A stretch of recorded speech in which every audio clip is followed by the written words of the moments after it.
We have breaking news right now. The American taxpayer will be paying $5 million to Ashley. That right there is so unbelievably grotesque. It is indefensible.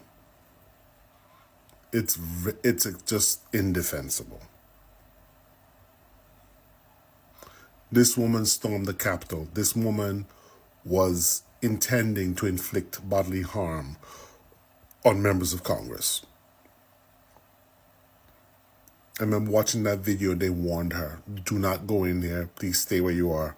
A gun was visible. The guy had the gun out, told her, like, do not come in here. Don't come in here. Don't come in here. Stay where you are. Don't come in here. You know, you cons like to talk about, oh, why, when black people get unalive, right? You cons like to talk about why didn't he just comply? Why didn't he just comply? If he just complied, he wouldn't have had anything, nothing would have happened. Why didn't she just comply? Why doesn't that work for her? Why isn't that not applied to her? But yet you're going to take $5 million of my tax dollars to pay to a raging white supremacist, insurrectionist, traitor. I think every Republican that defends this needs to resign from office. Every single one. And Trump that did this shit, he should be impeached for just that alone.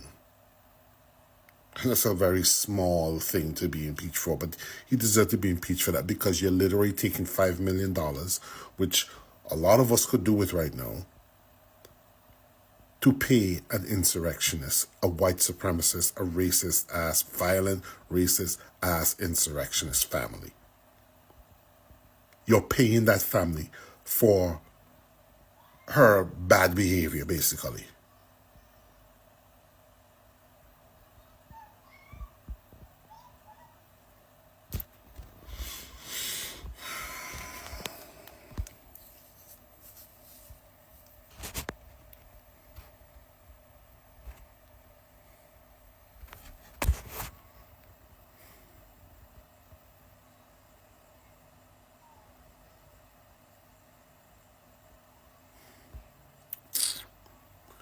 This is not right. This is not right. No, but I took care of them. I said I was going to, and I did. Is there any talk of, because they lost opportunity, they lost income, any kind of compensation fund? Well, there's talk about that. We have a lot of people talk about it. A lot of the people that are in government now talk about it because a lot of the people in government really like that group of people.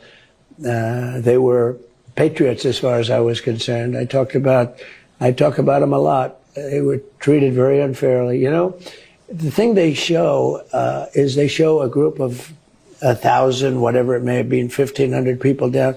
What they don't show, you never see the crowd that day. It was the biggest crowd I've ever spoken before. It went all the way to the Washington Monument. It was so wide, you virtually couldn't see anything else but people. They never show that. Whether it was 1 million people or less than 1 million, I don't know what it was, but you know, I see Bernie Sanders has a few people out there. They say, oh, the crowd is so big. They don't talk about the crowds.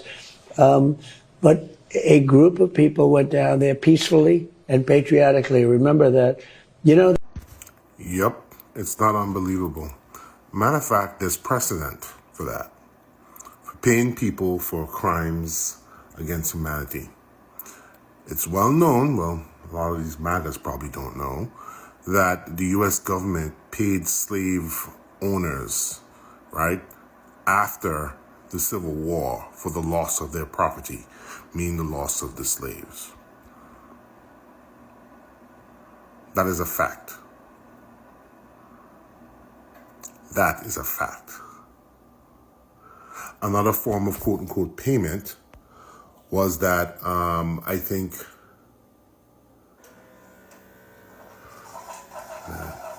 no, that's not actually true. I was going to talk about the repatriation of slaves from the northern states to the south. I'm not sure that survived after the Civil War. Something wrong with that. One thing that did happen though, the UK took out a loan the United Kingdom, England, took out a loan to pay back their colonial slave owners after they ended their slave trade. And they only recently finished paying back for this slave trade, paying back that loan for the loan they took out to pay back their slave owners. They only finished paying that back in 2015, I think. Yeah, check this out.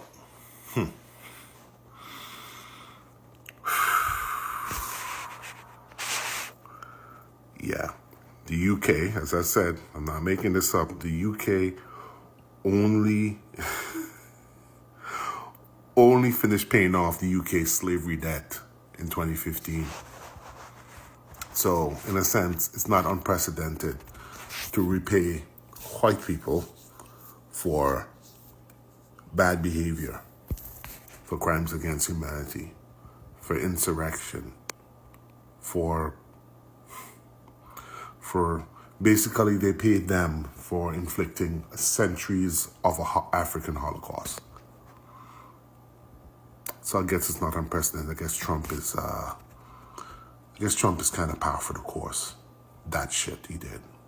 So I shouldn't be that outraged. Yeah, but yeah. I would want to say it's unbelievable, but it's not. You're so right, my buddy. You're so right, my friend. Did you know that the single largest financial operation in the history of not Great Britain was to pay reparations to 45,000 slave owners? Not reparations to enslaved people, reparations to slave owners. The Brits have been paying this off until 2015. It was the equivalent of about 250 billion pounds.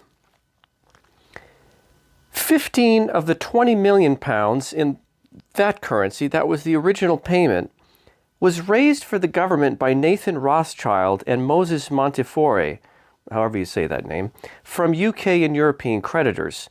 The debt incurred was only finally settled in full in 2015 as part of government debt restructuring. Until then, regressive taxation ensured almost 2 centuries of subsidy from British wage earners and consumers of basic commodities to the elite holders of public debt, to the ex-slave owners themselves and their descendants.